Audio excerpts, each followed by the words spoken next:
വിളിച്ചാൽ വിളിപ്പുറത്തെത്തുന്ന അന്നദാന പ്രഭുവായ ശ്രീ പറശ്ശിനി മടപ്പുറം മുത്തപ്പന്റെ തിരുസന്നിധിയിലാണ് ഞാനിപ്പോൾ ഉള്ളത്. ജാതി മത ഭേദമന്യേ ഏത് മതത്തിൽ വിശ്വസിക്കുന്നവർക്കും ഈ തിരുസന്നിധിയിലെത്തി ദർശനം നടത്താമെന്നാണ് വിശ്വാസം.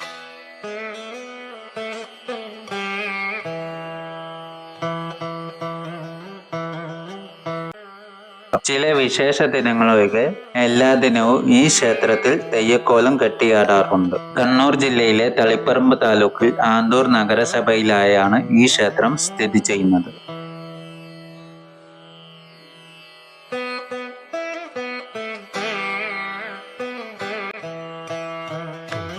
തിരുവപ്പൻ അഥവാ വലിയ മുത്തപ്പൻ എന്ന പേരിൽ മഹാവിഷ്ണുവും, വെള്ളാട്ടം അഥവാ ചെറിയ മുത്തപ്പൻ എന്ന പേരിൽ പരമശിവന്റെയും സങ്കല്പത്തിൽ ഇവിടെ തെയ്യക്കോലങ്ങൾ കെട്ടിയാടാറുണ്ട്.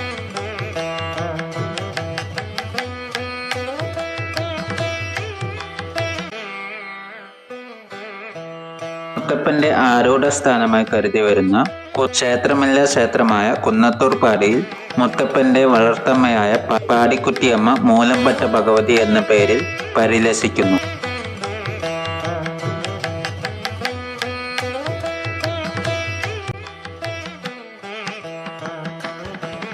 പുലർച്ചെ 5 മണിക്ക് നട തുറക്കുന്ന ഈ ക്ഷേത്രം പകൽ നട അടയ്ക്കാറില്ലെന്നാണ് വിശ്വാസം.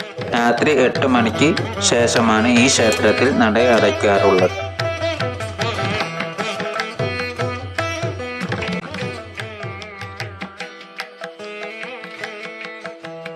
അയ്യങ്കര ഇല്ലത്തെ ശിവഭക്തയായ പാടിക്കുട്ടിക്കും മായുന്നവർക്കും സന്താനങ്ങളില്ലാതെ ഏറെക്കാലം വിഷമിക്കുകയുണ്ടായി.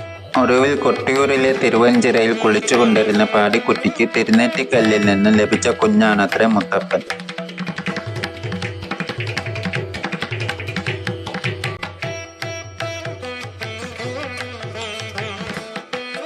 ഏറെക്കാലങ്ങൾക്ക് ശേഷം തന്റെ അവതാരോദ്ദേശം മാതാപിതാക്കളെ അറിയിച്ച് മുത്തപ്പൻ ഇല്ലം വിട്ടിറങ്ങി നാട് നീളെ നടക്കുകയുണ്ടായി.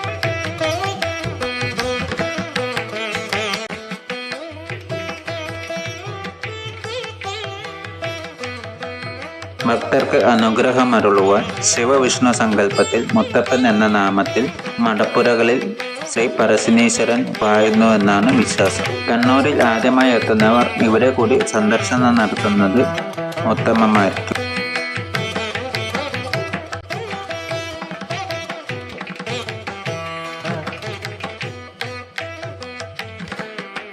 തങ്ങളുടെ പ്രശ്നങ്ങൾ മുത്തപ്പ തെയ്യക്കോലത്തിനോട് നേരിട്ട് പറഞ്ഞ് ആശ്വാസമരുളുവാൻ നിരവധി ഭക്തർ ഈ തിരുസന്നിധിയിൽ അനുദിനം എത്തിച്ചേരുന്നുണ്ട്.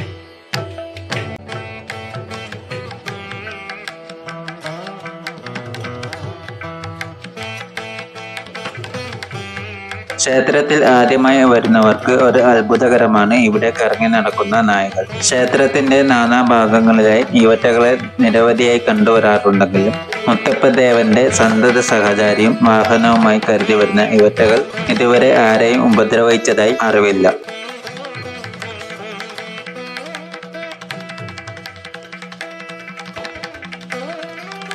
നിരവധി പടിക്കെട്ടുകൾ ഇറങ്ങി വേണം ക്ഷേത്രത്തിൽ എത്തിച്ചേരുവാൻ.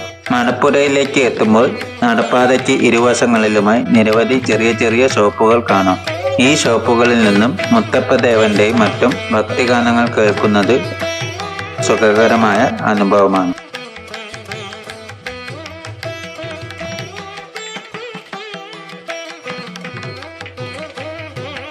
കരിച്ച ഉണക്കമീനും കള്ളുമാണ് ഇവിടുത്തെ പ്രധാന നിവേദ്യം.